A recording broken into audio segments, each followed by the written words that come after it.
Sí?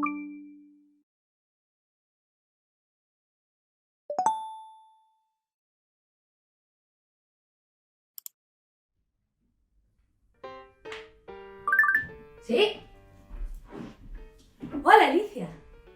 Íame poñer con iso agora mesmo. Xa vin todo o que me pasaches.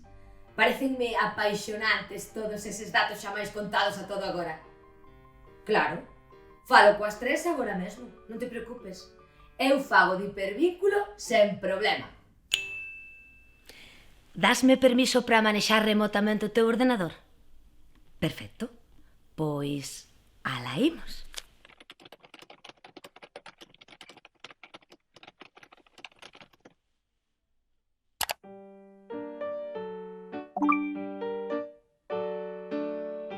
Que sorpresa, Clio.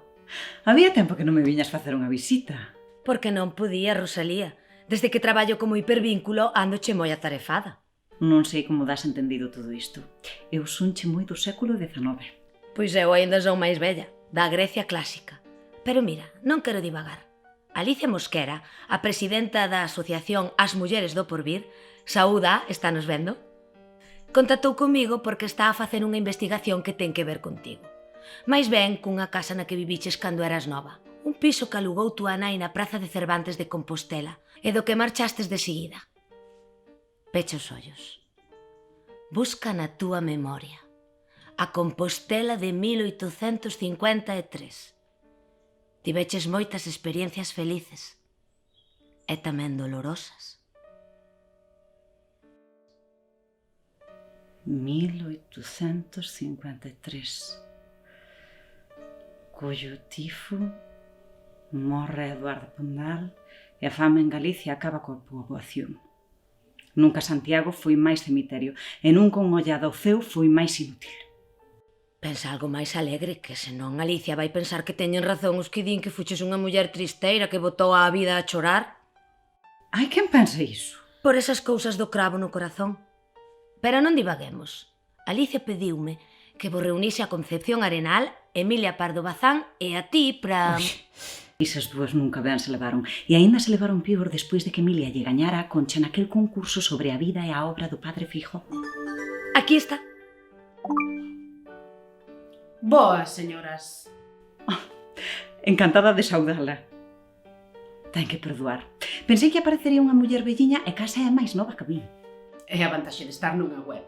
Aquí non dependes dos anos, senón da foto que puxeron na páxina. Na da miña web aínda non chegara aos 40.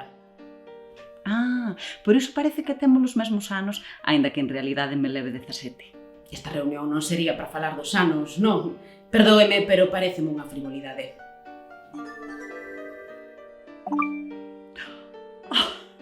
Boas, Emilia. Non hai dereito, Clio. Que pasou? Que en realidade Rosalía podía ser miña nai e a señora Arenal miña boa. Por que se ven así? Non estou disposta a perder o tempo. Que alguén me diga por que estamos aquí. Non vai esquecer nunca o asunto do padre Feijóo. Non remexa na ferida. Aquel premio gañouno vostede porque me descualificaron inxustamente. A historia, é dicir, eu, demostrou que os dous traballos eran impecables. Sí, pero o premio leveino eu. Miren que casualidade que as tres foramos ferventes lectoras do padre Fijo. Falemos das razóns polas que estamos aquí e esquezamos as pequenas diferenzas. Pequenas diferenzas. Profundos desacordos. No tocante aos dereitos da muller, seméllanse moito as tres. Eu nunca quixen ser cura como a señora Arenal. Eu marcho. Non, por favor, está na miña páxina como convidada especial. Concha, xa sabes que un dos deportes favoritos de Emilia é polemizar. Pois sí, a polémica é unha arma estupenda. Eu non critico a polémica, senón a prepotencia e o narcisismo dunha nena consentida. Consentida. Por favor, centrémonos no que hai que facer. Temos unha investigación por diante. Consentida eu. A ver, Emilia, algo consentida estiveches. Non había xoguete que teus pais non che mercaran. Lembra aquela locomotora a vapor? Só había dúas en España, a da Raíña Isabel e a túa. É que teño que pedir perdón? Por iso non, pero por prepotente sí. Sabe lo que me regalou tamén meu pai? Estas palabras. Escoita, filla. Os homes somos moi egoístas. E se algunha vez din que hai cousas que poden facer os homes, pero as mulleres non, di que é mentira. E iso fixen toda a vida. Sí, perdoa, Alicia. Hai tempo que non se atopan e... Claro, por suposto. Imos logo co asunto. A ver, témonos que encargar disto. Aparece o cadáver dunha muller ao facer reparacións nun inmóvel da Praza de Cervantes. A piqueta do albanel enredouse nunha tea que sobresaía do tabique que estaban a derrubar e cal non sería a sorpresa ao descubrir que a tea pertencía ao vestido do corpo momificado dunha muller. As primeiras hipóteses apuntan a un posible crime e emparedamento a mediados do século XIX. A redacción deste xornal tentou contactar cos donos da casa por se eles puideran ter algunha documentación sobre o feito, pero foi imposible. Nesa casa vivín durante 3 meses. Marchamos de seguida por problemas co dono que vivía debaixo. Pois o dono era tataravó de Alicia Mosquera, Ginés Mosquera. A nova é ben macabra. Seguro que gocha unha historia fascinante. Quen era esa muller? Non me gusta isto. Alicia quere saber se o nome de María Engracia Montenegro vos di algo. Pensade. María Engracia Montenegro. O caso é que se non me soame moito. Había unha muller no cárcere da Coruña arredor do 1862 que tiña as súas facultades mentais diminuídas e que ás veces botaba horas e horas repetindo ese nome. María Engracia Montenegro. María Engracia Montenegro. Chegamos a pensar que era o nome dela. E como era? Faltaba o dedo anular da man dereita e tiña a fala dos asturianos. Blanca. Blanca. Co dono da nosa casa de Cervantes vivía unha rapaza que se chamaba Blanca. Blanca, non María Engracia. Faltáballe un dedo e era asturiana. Cando eu tiña 6 anos, a miña ai era unha muller que se chamaba Blanca. Faltáballe un dedo e tiña acento asturiano. Foi no ano 1857. Daquela seguro que era esa Blanca que vostede coñeceu, Concha. Por que estaba no cárcere? Vostede saberá ou era visitadora de prisións? Non estaba moi claro. Detiveron na escena dun crime. Ou iso é o que puña na súa ficha policial. Fixen xestións para sacala do cárcere e ingresala nun sanatorio psiquiátrico. E por máis que pescudei, nin figuraba o nome do asasinado, nin o domicilio dos feitos, nin nada. Se é a mesma Blanca que coñecín en Santiago, pouco podo dicir dela. Era a doncela persoal da esposa do dono da casa, Ginés Mosquera, tataravó de Alicia. E a esposa de Ginés coñeceuna? Nunca saía da casa.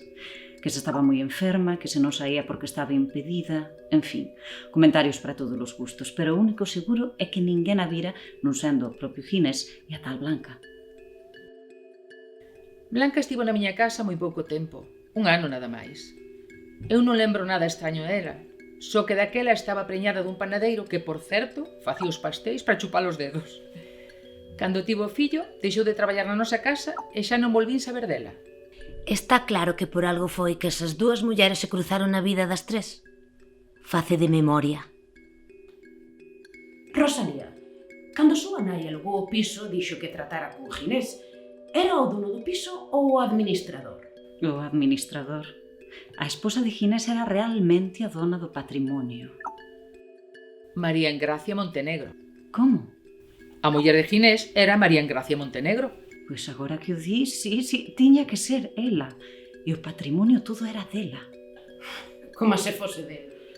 Daquela, co matrimonio, toda a riqueza da muller pasaba ao seu home. Non, pero o caso de María Engracia era especial porque as propiedades que herdou só se podían administrar e usufrutuar. Terían plenos dereitos os seus fillos. Isto dispuxeron así os pais de María Engracia porque non lles gustaban nada a Ginés. Lembras algo máis? Pois sí. Algunhas noites escoitábamos barullo no seu piso. Ginés era moi violento e por iso María Engracia se agochaba das olladas da xente, porque moitas veces tiña marcas de golpes na cara. O cadáver emparedado é o de María Engracia. Matou na Ginés dunha malleira. Non foi falla ser Sherlock Holmes para intuílo. Alicia, xa imos atando cabos. Alicia é a presidenta dunha asociación contra os malos tratos. Na vosa época o maltrato por parte do esposo non estaba contemplado como delito, pero... Oxe, sí. Sí, Concha, a lei contra a violencia de xénero foi un paso importante, pero aínda non é suficiente. A moitas seguenas matando. Na nosa época non era algo do dominio público. Sinto moitísimo non terme interesado en coñecer a María Engracia cando vivín naquela casa da Praza de Cervantes. No fondo eu sabía que se agochaba algo extraño, pero non puiden ou non quixen intervir. Daquela era vostede nova. Xa, pero... Sí? Sí, Alicia, facemos así, de acordo. Alicia ten razón. Di que o mellor será buscar na web do Rexistro Civil para saber máis sobre María Engracia. Vamos. Aquí estamos. A ver. Vede la pantalla que comparto? Sí. Vou buscar. Que cousas. 18 de abril de 1850. Enlace matrimonial celebrado na ermida de Quilmas, un lugar da Costa da Morte, de María Engracia Montenegro e Outes con Ginés Mosquera Mosteiro. Imos buscar o certificado de función de María Engracia. Non hai. Curioso.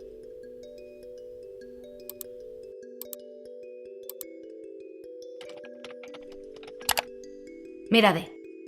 O 9 de maio de 1853 aparece rexistrado o nacemento de Carlos Alejandro Ginés Mosquera Montenegro, bautizado na mesma ermida na que se celebrou o matrimonio. Iso é imposible. Nos vivimos nesa casa os meses de abril, maio e xuño dise ano e non había nin nacera ningún cativo. O único cativo que hai nesta historia é o de Blanca. Non esquezades que estaba preñada cando estivo de aia na miña casa, e foi no ano 1857. Eu atopei a Blanca no cárcere en 1862 e non recordo neno ningún. Emilia, nos teus cadernos non apuntarías nada sobre isto? Ai, é certo. Cadernos. Para escribir os seus contos nos que había sucesos sanguinolentos, Emilia estivo compilando feitos que aparecían nos xornais. Ten un arquivo enorme de novas macabras. Vaya preferencias de lectura. Son ferramentas. Vostede nunca escribiu ficción, señor Arenal. Eu até escribín Zarzuela e teatro, señora Bazán. Vamos á súa páxina, Emilia. Aí está todo digitalizado.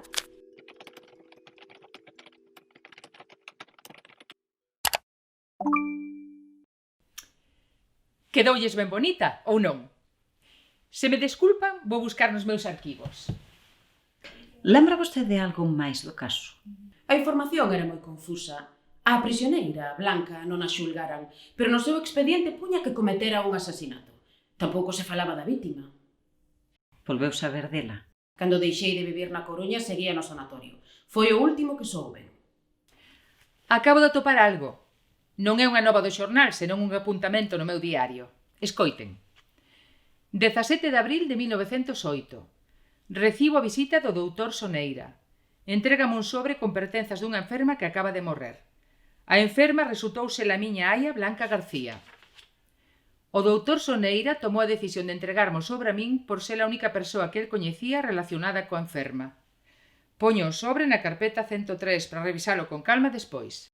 Le revisou, non? Pois non, morrín sen facelo. Vaya, E podemos acceder a esa carpeta 103? Supoño que sí. Está todo digitalizado. Todo. Claro, ata as cartas. Miquiño mío. Como? A quen lle chamaba Miquiño? A Benito Pérez Galdós. Bueno. Parece mentira, Clio. Iso pertence á miña intimidade. Túa relación con Galdós é Vox Populi hoxe en día. Ata hai un libro publicado con todas as cartas que lle escribiches ao Querido gatito. a posteridade non respecta nada da persoa estudada. En relación ao que quedou escrito, non moito. Menos mal que lle mandei á miña filla que ima as cartas. Soamente están publicadas as que lle escribín eu a Benito. Por desgraza, esas soas. Ainda menos mal. Pero iso é violación de correspondencia. Para poder escribir as vosas biografías precisamos saber como pensabades. Emilia, atopou a carpeta? Iso. Mellor volver ao tema. 100, 101, 102, 103. Aquí está. Que lle deixou Blanca? Unha carta.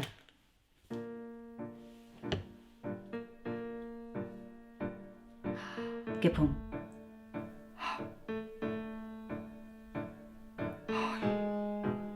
Que pon?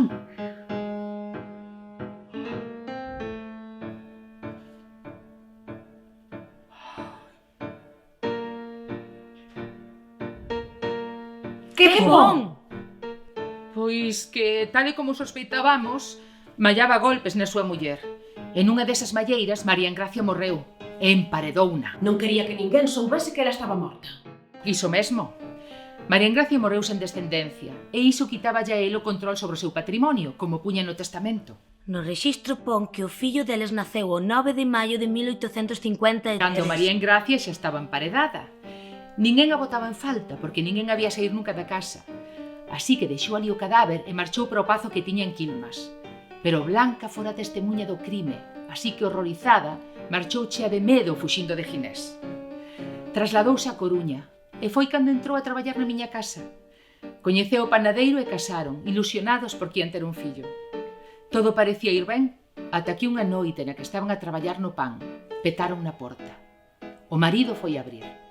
Blanca escoitou un golpe seco e extrañada foi mirar. Viu o corpo do seu home no chan e a Ginés na porta cun pau na man. Con ese mesmo pau descargou con todas as súas forzas un golpe na cabeza de Blanca. O seguinte que recorda é o sanatorio psiquiátrico e que tiña 30 anos máis.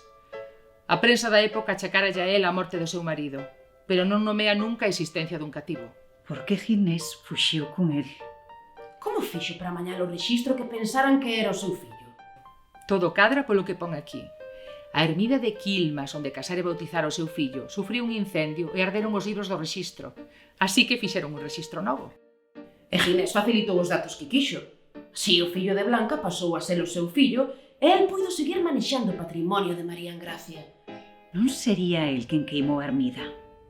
Evidentemente. Ginés estivo buscando a Blanca durante anos ata atopala e despois de deixala por morta rouboulle o fillo. Repugnante. Todo o que fixo ese home é repugnante. E quedou impune. Ata o de agora.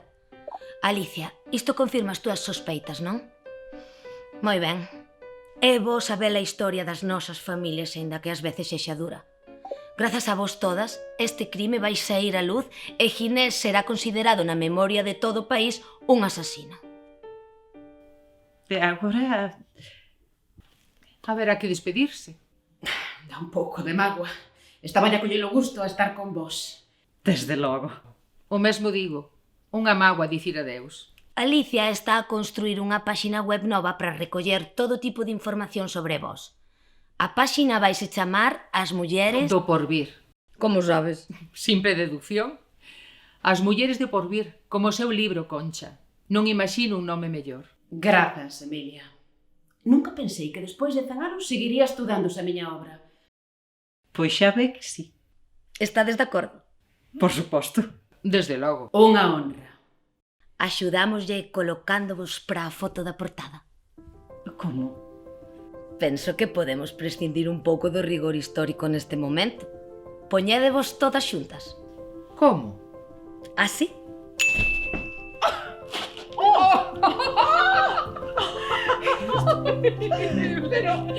Foto.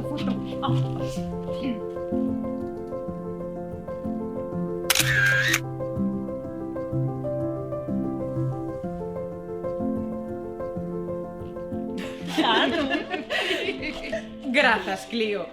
Eu, agora que estamos as tres xuntas, penso que estará ben poñernos un pouco o día. E isto sí que é algo que pertencerá á nosa intimidade. Pois nada, aí te la foto. Sorte coa páxina. Despídome, Alicia. Chámame cando precises de min. E moita sorte co teu traballo.